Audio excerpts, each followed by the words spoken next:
సూర్యాపేట జిల్లా కోదాడలో మంత్రి ఉత్తమ్ పర్యటించారు.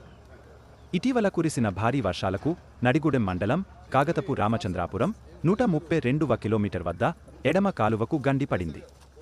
దీంతో గండి పడిన ప్రాంతంలో జరుగుతున్న మరమ్మత్తు పనులను పరిశీలించారు. అనంతరం ఆయన విలేకరులతో మాట్లాడుతూ గండి పూడ్చివేతకు రాష్ట్ర ప్రభుత్వం 2 కోట్ల రూపాయలకు పైగా ఇప్పటికే మంజూరు చేసిందన్నారు. రాష్ట్ర వ్యాప్తంగా 10,000 కోట్ల నష్టం జరిగినట్లు అంచనా వేశామన్నారు. రాష్ట్ర వ్యాప్తంగా ఇరిగేషన్ శాఖకు 500 కోట్లకు పైగా నష్టం వాటిల్లిందన్నారు.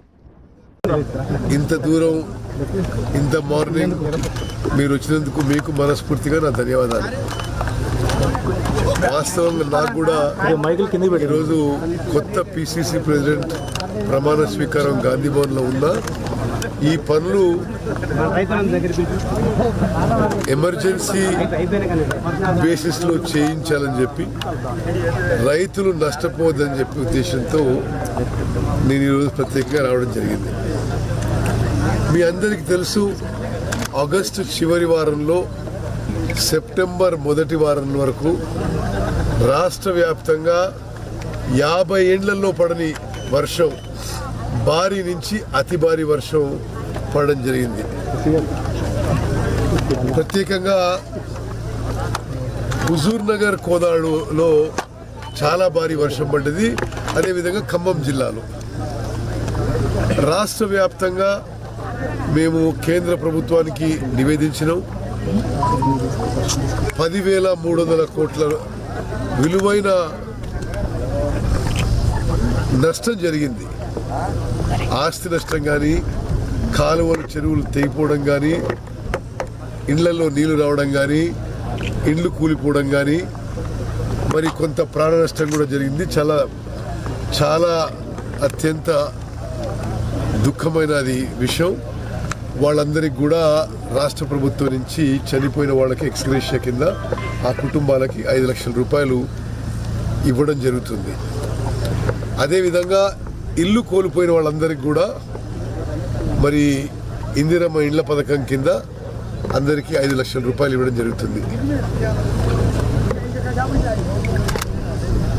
అదేవిధంగా మరి పొలం నష్టపోయిన వాళ్ళకి 16,500 రూపాయలు ఇవ్వడం జరుగుతుంది.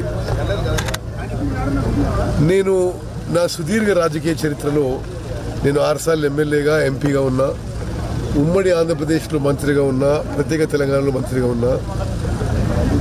ఇది ప్రకృతి వైపరీత్యం. ఈ ప్రకృతి వైపరీత్యంలో మన ప్రభుత్వం, ప్రస్తుత కాంగ్రెస్ ప్రభుత్వం, రేవంత్ రెడ్డి గారు, బట్టి విక్రమార్క నాయకత్వంలో ప్రభుత్వం, ఈ ప్రభుత్వం స్పందించిన స్పీడ్తో, ఈ ప్రభుత్వం స్పందించిన తీరు, గతంలో ఎప్పుడు మనకి ప్రకృతి వైపరీత్యాలు వచ్చినా, ఫ్లడ్స్ వచ్చినా, వర్షాలు వచ్చినా ఇంత స్పీడ్తో మరి పని చేయని విషయం కూడా నేను మనవి చేస్తున్నా. మేము ముఖ్యమంత్రి నుంచి మా వరకు అందరం కూడా వరదలు వచ్చిన మొదటి గంట నుంచి ఫీల్డ్లో నుండి పనిచేస్తున్న విషయం కూడా తెలంగాణ ప్రజలు గమనించాలని చెప్పి విజ్ఞప్తి చేస్తున్నాను. నేను ముందు చెప్పినట్టుగా రాష్ట్ర వ్యాప్తంగా ఇండ్ల నష్టం కానీ, రోడ్ల నష్టం కానీ, ఇరిగేషన్ శాఖకు కానీ అన్ని సంబంధించి సుమారు 10,300 కోట్ల రూపాయలు నష్టం జరిగింది. ఇవన్నిటి కూడా మేము ఒక నివేదిక తయారు చేసి కేంద్ర బృందం, మీ అందరికీ కూడా తెలుసు, ఇక్కడ కూడా వచ్చిండ్రు, వాళ్ళకు కూడా నివేదించడం జరిగింది.